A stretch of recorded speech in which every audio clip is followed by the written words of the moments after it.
উত্তাল ক্রিকেটাঙ্গন। আইপিএল থেকে মুস্তাফিজুর রহমানকে বাদ দেওয়ার পর টি-20 বিশ্বকাপে ভারতে না যাওয়ার বিষয়ে আইসিসিকে সাফ জানিয়েছিল বিসিবি। ভারতে দল না পাঠানোর পাশাপাশি শ্রীলঙ্কায় ভেন্যু সরিয়ে নেওয়ার দাবিও জানানো হয়েছিল। তবে বুধবার মধ্যরাতে আইসিসি বাংলাদেশের সে প্রস্তাব প্রত্যাখ্যান করেছে। পাশাপাশি সংস্থাটি জানিয়েছে বাংলাদেশকে টি-20 বিশ্বকাপের ম্যাচ ভারতেই খেলতে হবে, আর না খেললে পয়েন্ট কেটে নেওয়া হবে। ইএসপিএন ক্রিকইনফো বলছে, নিরাপত্তা শঙ্কায় ভারতের বাইরে বাংলাদেশের ম্যাচ খেলার অনুরোধ প্রত্যাখ্যান করার কথা বিসিবিকে জানিয়েছে আইসিসি।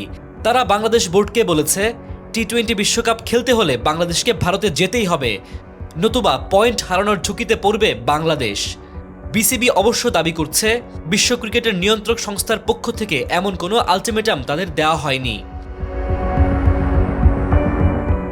বাংলাদেশে সংখ্যালঘু হিন্দুদের ওপর নির্যাতন চলছে এমন দাবিতে ভারতের হিন্দুত্ববাদী গোষ্ঠীগুলো আইপিএলে বাংলাদেশি খেলোয়াড়কে খেলানোর বিরোধিতা করে।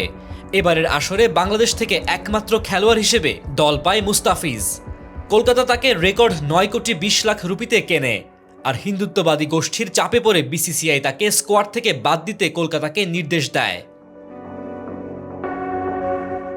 পরিস্থিতি সামাল দিতে আইসিসি সোমবার একাধিক অভ্যন্তরীণ সভা করেছে মুম্বাই এবং দুবাইয়ে।